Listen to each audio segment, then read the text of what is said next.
Okay, so a lot of the times my videos are about oil painting techniques or color mixing for alla prima portraiture, but this video, this one's different. This is important because it's about something that is probably driving you a little insane right now. If you're standing in front of your easel and you're completely paralyzed, it's probably not because you can't paint. You've got skills, you've been doing this for a while. But instead it's because you cannot for the life of you decide where to start. How do you compose this thing you want to paint? Should the focal point be higher, lower? Should you crop in tight? Should you show more?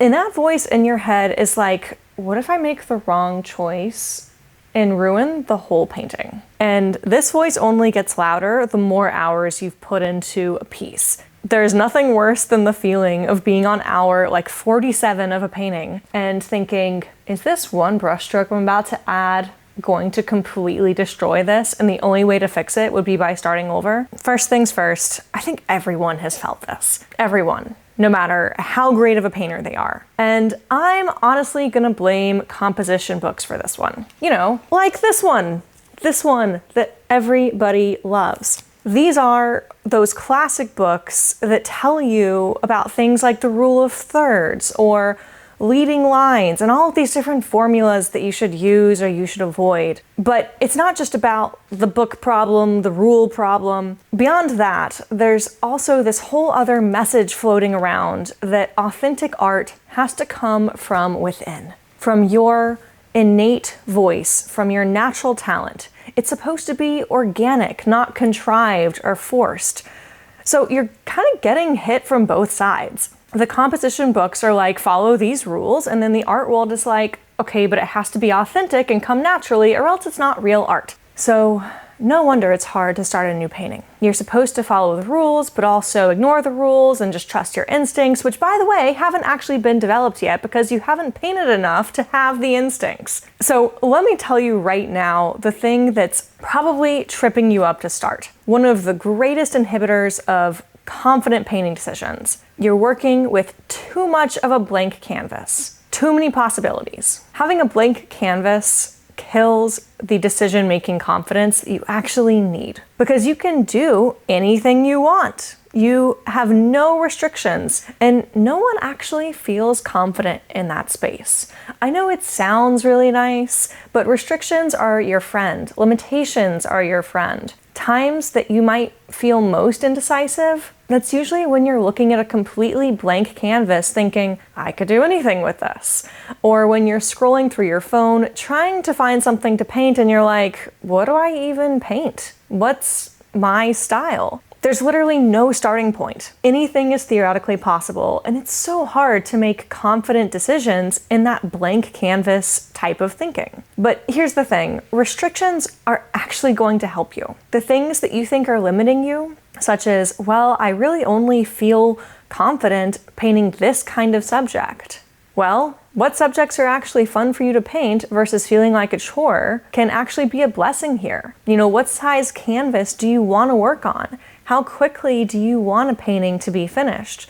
What kind of reference material is easy and enjoyable for you to get? These restrictions are actually going to help you narrow down what you should be painting. And honestly, this approach I'm about to show you is exactly how I went from spinning my wheels as a hobby part-time painter to going full-time and winning the Oil Painters of America gold medal in just 5 years. I break down that whole journey in my free masterclass. There's a link down in the description if you want to dive deeper into this after this video. But hey, if you want to go ahead and grab the link now, I wouldn't blame you.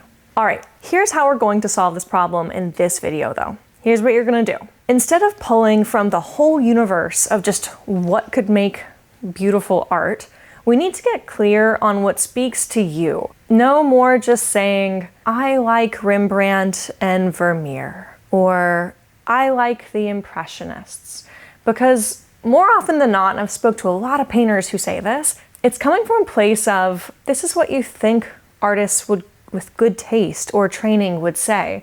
We actually need to get you genuinely immersed in the art world and then figure out the styles that truly resonate the most for you instead. Because having generic taste, just liking artists that you learned about in art history class, it's gonna get you generic results. So when you're looking for compositional inspiration, don't try and just conjure up an image of what would be the ultimate, prettiest, most ideal composition. It's too much freedom and it's too much of a blank canvas. Here's what you're gonna do instead. So go over to Pinterest or wherever you want to collect inspiration images and create a new board. I would say call it your master inspiration board. That's what I call it with my students, but you can call it my art influences or my aesthetic taste or whatever. And we're just going to save painting that we like, and we aren't going to judge it. We aren't going to curate this down. This is just going to become this central repository for the kind of art that you want to spend more time looking at. And no, I don't want you doing this based on what you think good art is. Base it off of what you want to look at more, your taste. Don't worry about whether or not it comes together in a cohesive theme. It doesn't matter if this is realistic for your skill level. Just save it all, pin it all, however you are organizing this. Go ahead and just start to put everything in one place. Now, one thing I need to add. I have a secret for you. If you don't want to use Pinterest for this, maybe you're just not a Pinterest person, you can absolutely do this same process with folders on your computer, or honestly, you can do this just about any way you want to. If you're doing the computer folder method, you can create a master inspiration folder and then a my style folder. We'll talk about that more later on. Or you can get like 2 physical cork boards that you put on the wall and actually print off images and pin things with actual push pins.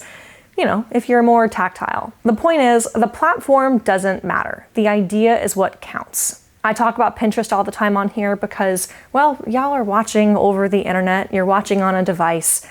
That's probably what's most convenient to most people. But don't worry, this isn't some dogmatic thing where like you have to do it this one specific way or it doesn't count. That's not how this works. Okay, you've chosen your platform, you've started to amass this collection of art that you love. Go to town with this. Pin it all until you're tired. But I'm gonna give you one caveat, which is that honestly, Pinterest is great for saving and collecting images, but it's kind of crap for finding new ones. I would say use Pinterest to save and to organize, but to actually find the art, I would probably go to Instagram for this if you're needing more examples, if you need more inspiration. So go find the artist's account on Instagram that you love. Look through their profiles and go ahead and find your favorite paintings from those profiles and start pinning those. Then, and this is key, go look at who your favorite artists are following. So go up to Instagram, look at the people that they're following, click that little number, and actually peruse through them. Fall down a rabbit hole. Keep going until you have not just saved your favorite images from your favorite painters, but you've actually introduced yourself to more painters who are aesthetically aligned with the artists that you already know you love. You want to go until you think you have a pretty comprehensive collection of all the art you love most. Not just the art that you think you're supposed to love. In fact, discard that completely. We're not talking about art you're supposed to love here. We really want to tap into your taste. And we want to go until that collection is like, it's pretty comprehensive. You don't think there are any missing links in here, any favorite paintings that you just forgot to pin, or favorite artists who somehow just didn't get represented. Now, the key here is that we're not actually editing this yet. We don't want that judgmental voice asking, does this really fit my style though? Or could I actually paint that way? We want that voice silenced during this stage. But once you've collected a ton of compositional inspiration, what you're gonna do next is filter this down from art that I like to art that's my voice, my North Star, my kind of style. That's gonna be critical for really demystifying composition and actually knowing exactly what kind of art you're supposed to be making. So first things first, as you start this filtering process of going from just my taste to my style, you don't want to start by just removing pieces that you've saved to that master inspiration board. It's actually a really easy way to get paralyzed or stuck in this process because you don't want to kill your darlings. You don't want to say, I never want to look at this piece again because it didn't make the cut.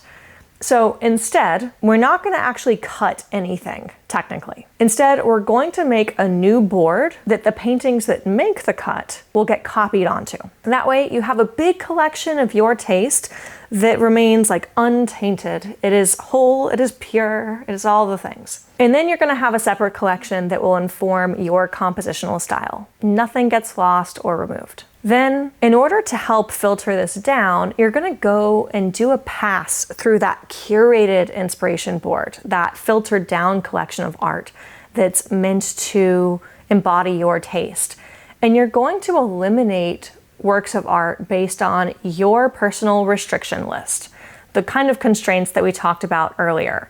So things like, all right, my cat's gonna knock over anything on a table, so still life is out. Or I only have 2 hours to paint, so these super detailed compositions that were probably made over the course of like 4 years probably aren't realistic. Or I paint in the corner of my tiny 1-bedroom apartment, so I don't need compositions that are going to be on 6-foot tall canvases. Think about these things and don't hesitate to go ahead and filter things out based on them. After all, you have all these pieces still represented in that master inspiration board, so if your circumstances change in the future, you can always just create an updated, curated board. We're not trying to be really generous and all-encompassing at this stage. Instead, we really want to aggressively cut things out because that's actually going to give us the most clarity on the way we need to be painting. So just to recap, look at each image that you're considering bringing over into this curated collection, or maybe the photos that have already kind of gone through the first pass. I guess I shouldn't say photos. We're talking about paintings here, but technically, if you're on Pinterest, they're photos of paintings. If you hear me say photos in the future, just know I just mean images of paintings, and it's a verbal slip. So you look at each image that you've saved and you ask yourself, would this compositional approach work as well in my tiny studio? Is this style gonna work when I am painting alla prima and can't spend weeks on details? Is it going to work when I'm painting from my phone and the photos that I just got off my iPhone instead of a professional lighting setup?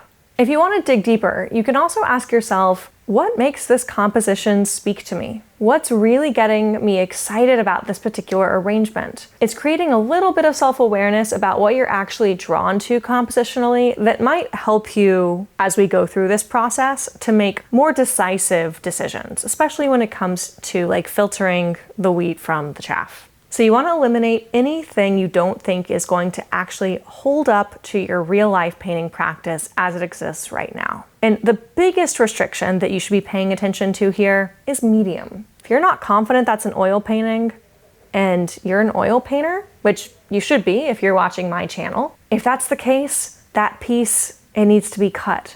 Because there's no guarantee that you can translate techniques that you see in watercolor paintings or digital art into your oil compositions. We really want there to be as much of a one-to-one as possible between the artwork that you're drawn to and the artwork you want to make. All right, so once you filter based on the constraints, here's where things get a little bit more fun. Ask yourself as you do this next pass, which of these paintings is an absolute 10 out of 10? So it's an amazing subject. I love the style of the brushwork, the composition speaks to me, the color palette, everything. Those should be the paintings that actually make the cut all the way to the final version of this curated inspiration board, the board that's showing you your style. One other way you can tackle this is to start to differentiate between paintings you like the look of or paintings you just like to look at versus paintings you would just die so happy to have been able to make yourself. Once you've gone through and you have a collection of work that checks that box every time on every painting, your board is going to be basically representative of your North Star. It's going to be unified, it should be achievable because you filtered based on your restrictions, and it's going to be more focused on compositions that actually fit your painting practice. Now let me show you exactly how this works in practice, because it's not just about showing us our style. We need to bring this back to that blank canvas that we were stuck on in the beginning. So I'm going to share an example of a painting that I have started myself. I began with my 2 inspiration boards, that general master inspiration board that showed me the general kind of art that I like, and then I filtered it down to the inspiration board, the curated inspiration board that shows me my specific style. And that revealed to me that there are 2 general subjects that I love: people and horses. Usually head and shoulders type compositions with abstract backgrounds. So I went out and actually got reference material of horses, and I saved those for a day like today. I went through all of them and I found this particular photo that I'm going to share with you. But if I were to compare this photo to my North Star paintings, there's a gap. Or to put it another way, if I were to put this photo on my inspiration board, it'd probably stand out. There's too much background information, the cropping isn't quite the same as what we're used to seeing, and it doesn't look like a painting. Well, I mean, because it's not, but mainly because there's none of that abstract brushwork that I love. I'm gonna fix this using Photoshop, and I'm gonna start by bringing that reference photo into Photoshop and then cropping it until the composition better mirrors what I see over and over on my inspiration board. So I'm going to go ahead and remove most of the background and crop it in until it kind of has more of that like head and shoulders sort of cropping. I play with this a little bit, but basically I just want to wait until it looks pleasing. And if you have a hard time determining what is pleasing versus what isn't, then you can simply ask yourself, what looks the most like it would belong on your board? Once I do that, I'll go ahead and remove the background, and then I'll experiment with adding in abstract brushwork and tinker with this until I like the combination of brushstrokes, colors, and how it actually fits in with the horse. And finally, I will recheck how well all of this goes together by putting this on my inspiration board. Does it look like it fits now? I would say it does, which tells me that I'm ready to paint. Putting all this together, I hope you can see how if I had simply started with a convenient iPhone candid like this one, I easily could have gotten paralyzed by the blank canvas or spun myself in circles worrying about compositional rules. And chances are, if I had just started by copying the photo, I would have ended up with a painting that looked like a copy of a photo, you know, no style. By contrast, I hope you can imagine for yourself how sitting down to paint from this mock-up would set you up for so much more success. I'm actually really curious, how much more success do you think this would set you up for in your studio practice compared to the success that maybe you're setting yourself up for now? Both in terms of creating something interesting, but also just in terms of going into a painting without having a bunch of unanswered questions or making sure that it aligns with your unique style. I know for me, when I look at this, I know it's my style. I look at this and I don't actually have questions. I can just dive into this plan and I'm excited about it because it reflects what I genuinely love and respond to. And that's what I want for you. So if you want to understand this systematic approach that I use further, I have a free masterclass where I walk you through my full process, start to finish, of how I went from being a part-time hobby painter with a day job to finding my style and building a body of work and ultimately a career on my authentic voice of alla prima portraits in oils. I even break down how I use these exact steps that I shared today to go from knowing my North Star to actually having a full mock-up of the painting that I used to win the Oil Painters of America gold medal. There's a link in the description to check it out, and I would suggest watching it next so you can put everything I've talked about in today's video into action in your studio right away. And look, what I hear around this question of compositional indecision is ultimately anxiety, and I definitely relate. But there's enough anxiety in life. let's not let it come from our painting practice. This should be play, experimentation. This should be fun.